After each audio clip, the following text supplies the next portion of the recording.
ओम शांति।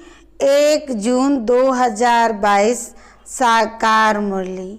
मीठी बच्चे, सदा ईश्वरीय सेवा में बिजी रहो तो बाप से लव बढ़ता जाएगा, खुशी का पारा चढ़ा रहेगा। प्रश्न, नज़र से निहाल होने वाले बच्चों की दिल में कौन सी खुशी रहती है? उत्तर, उनके दिल में स्वर्ग की बादशाही की खुशी रहती है, क्योंकि बाप की नज़र मिली अर्थात वर्षे के अधिकारी बने। बाप में सब समाया हुआ है। प्रश्न, बाप बच्चों को रोज भिन्न भिन्न ढंग से नई पॉइंट्स क्यों सुनाते हैं? उत्तर, क्योंकि बच्चों की अनेक जन्मों की दिल पूरी करनी है। बच्चे बाप द्वारा नई नई पॉइंट सुनते हैं तो बाप के प्रति लव बढ़ता जाता है। गीत तूनी रात गवाई सो के। ओम शांति। बच्चे बैठे हैं नज़र लगाकर, बाप भी देख रहे हैं आत्मा को और इस शरीर को। बच्चे भी देख रहे हैं, देखने में मज़ा आता है, बस सुनने में मज़ा आता है, क्योंकि सुनना तो बहुत हुआ है, बहुत ही ज्ञान आदि ढेर का ढेर सुना है। तुम नंबर 1 भगत हो, तुमने ही सबसे जास्ती भक्ति की है। वेद शास्त्र ग्रंथ गीता गायत्री जप तप आदि सब पढ़े किए हैं, बहुत सुनते हैं। बाप समझाते हैं, कब से लेकर ये सुने हैं, जब से ये निकले हैं, बहुत सुना है। बाकी बाप से नज़र मिलाना सो अभी ही होता है, नज़र से निहाल होते ही हैं। यह एक स्लोगन भी है, नज़र से निहाल स्वामी किंदा सतगुरु। गुरु भी है, स्वामी भी है, सजनियों का नज़र के सामने बैठे हैं। नज़र से ही बाप को जानते हैं कि उससे हमको विश्व का मालिक पना मिलता है। बाप को देखने से दिल खुश हो जाती है, क्योंकि बाप से ही सब कुछ मिलता है, बाप में ही सब कुछ समाया हुआ है। जब बाप मिला, नज़र के सामने बैठे हो तो जरूर बच्चों को स्वर्ग की बादशाही का नशा भी चढ़ेगा। पहले बाप का नशा, फिर बेबादशाही का नशा। हम जानते हैं हम अभी बाप के सामने बैठे हैं, देह अभिमान अब निकल रहा है।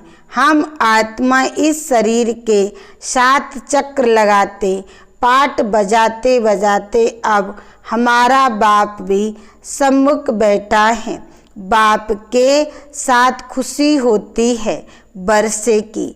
बच्चे जब बड़े होते हैं तो बुद्धि में आता है, हम बैरिस्टर का, इंजीनियर का, बादशाह का बच्चा हूँ, मैं बादशाही का मालिक हूँ। यहाँ तुम जानते हो बाप से हमको स्वर्ग का वर्षा मिलता है। बाप को देखने से बच्चों को स्थायी खुशी होनी चाहिए। इसको ही रूह-रिहान कहा जाता है।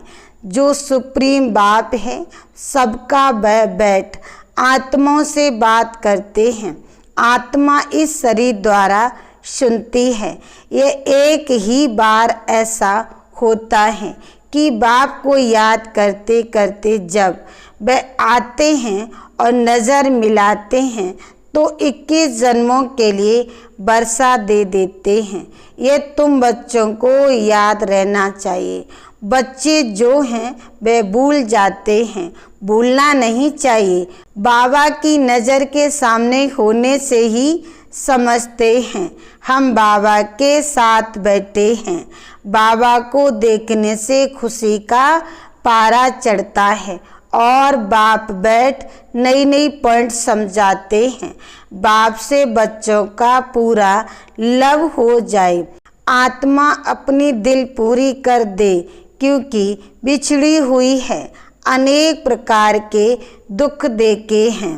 अब सम्मुख बैठे हैं तो देखकर हर्षित होने चाहिए।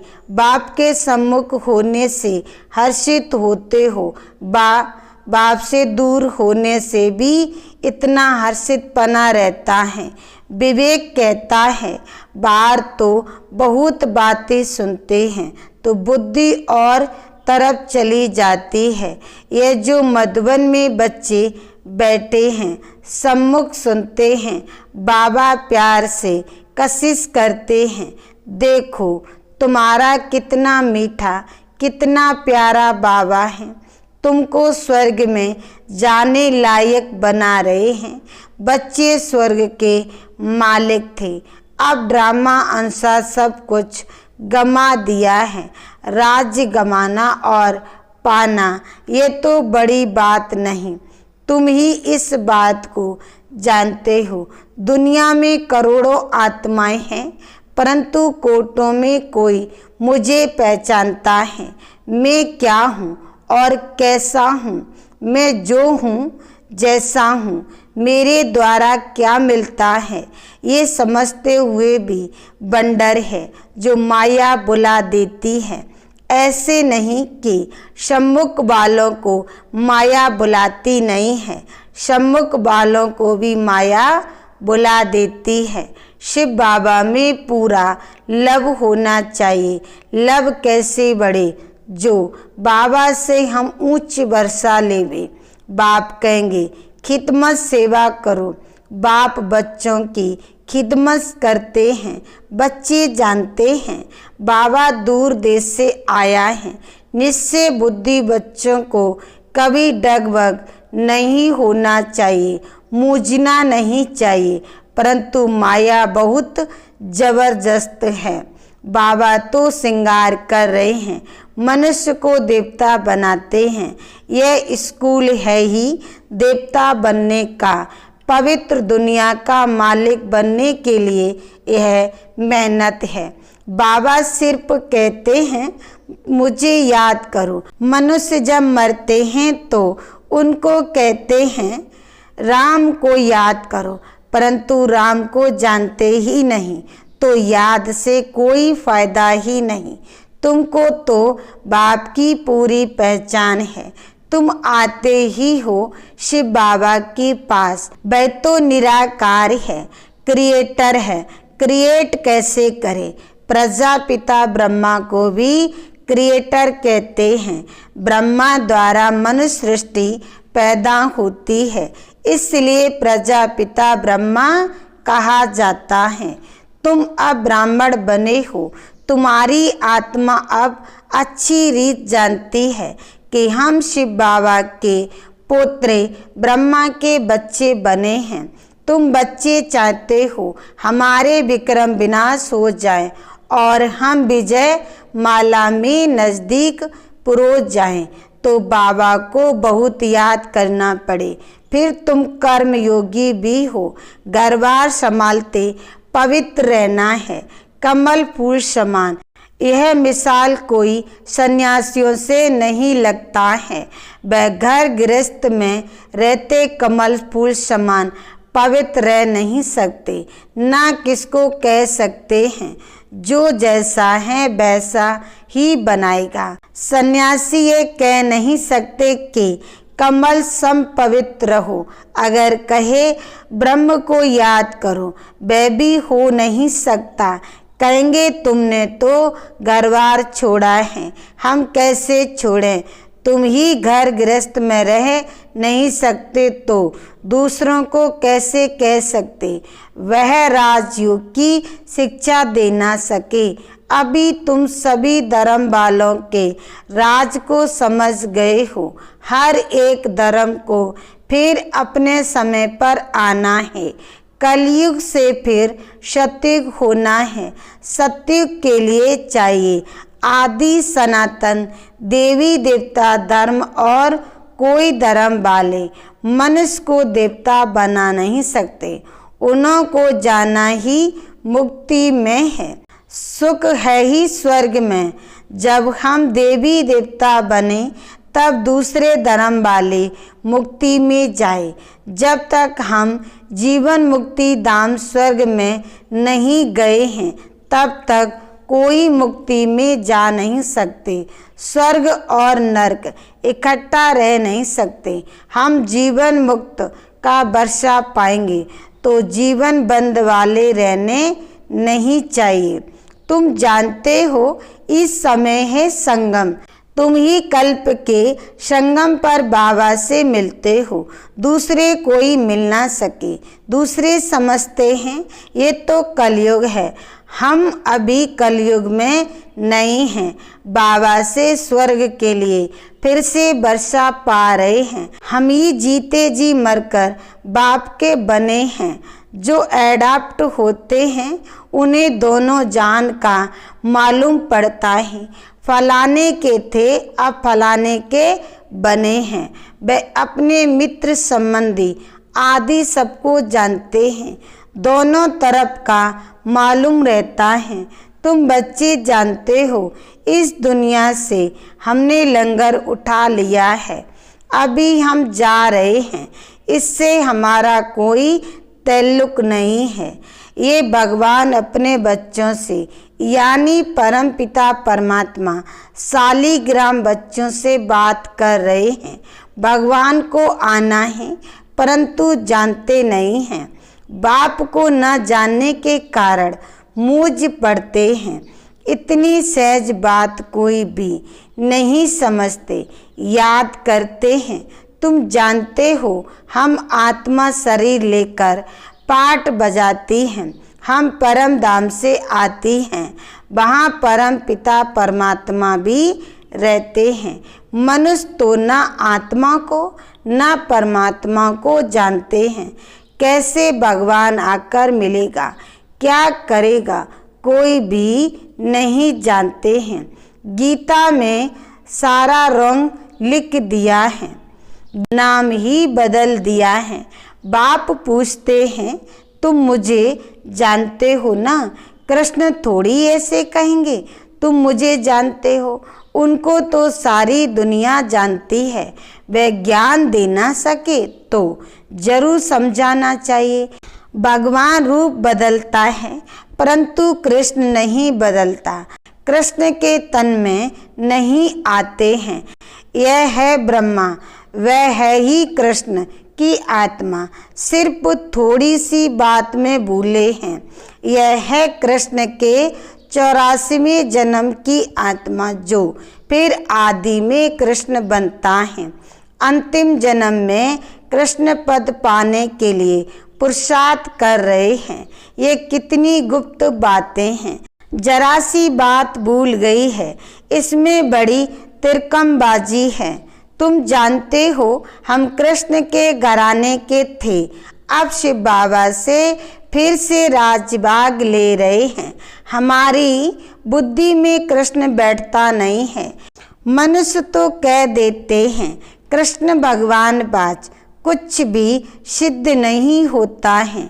गीता में दिखाया है 5 पांडव जाकर बचे। कल्प की आयु लाखों वर्ष दे दी है। इतनी सहज बात भी मनुष्य नहीं जानते हैं।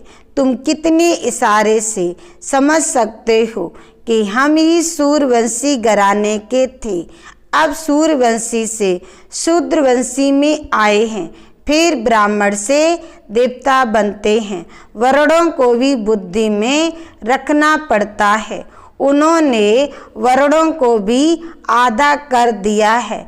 चोटी ब्राह्मण और शिव बाबा को भूल गए हैं। बाकी देवता क्षत्रिय वैश्य शूद्र दिखा दिया है।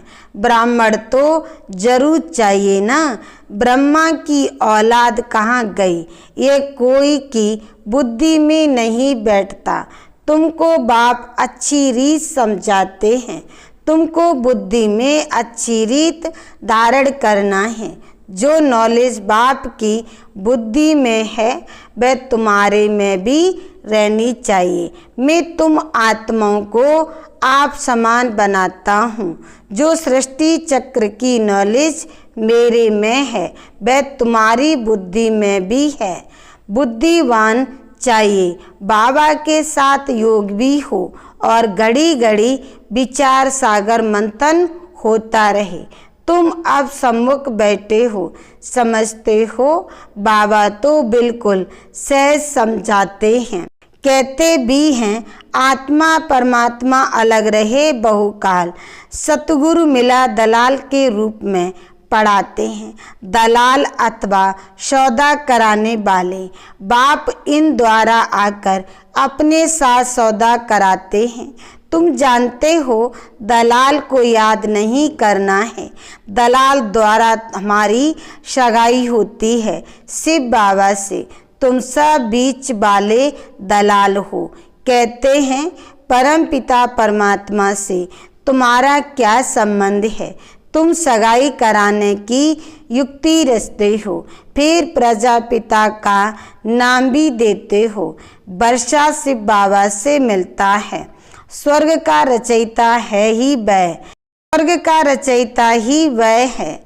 जीव आत्माओं की परमात्मा के साथ सगाई होती है। सगाई की थी, वर्षा पाया था, फिर से पाते हैं।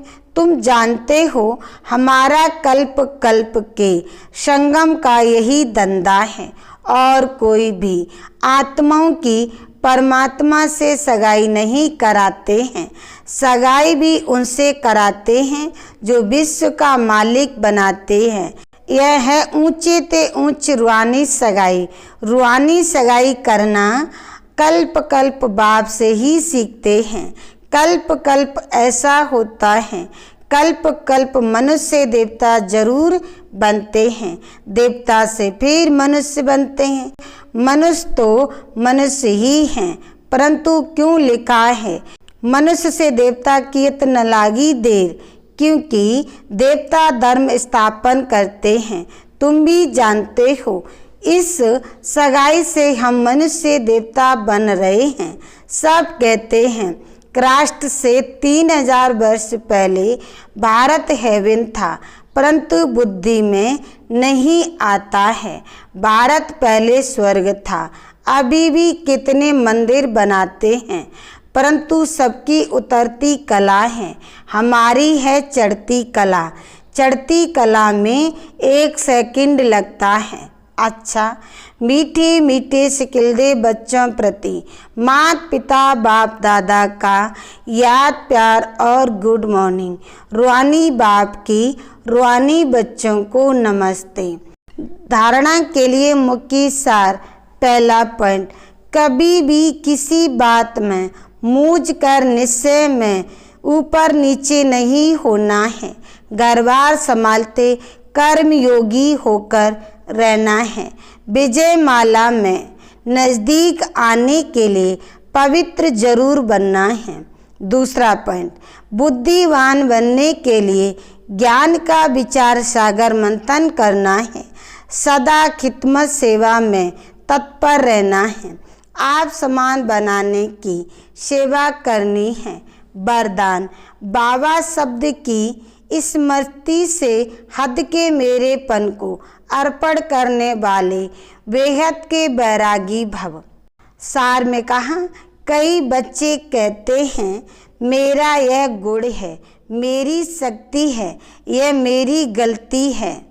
परमात्मा देन को मेरा मानना यह महापाप है। कई बच्चे साधारण भाषा में बोल देते हैं मेरे इस गुण को, मेरी बुद्धि को यूज नहीं किया जाता, लेकिन मेरी कहना माना मैला होना यह भी ठगी है। इसलिए इस हद के मेरेपन को अर्पण कर सदा बाबा शब्द याद रहे, तब कहेंगे बेहद की बैरागी आत्मा। स्लोगन, अपनी सेवा को बाप के आगे अर्पण कर दो तो सेवा का फल और बल प्राप्त होता रहेगा। ओम शांति। मैया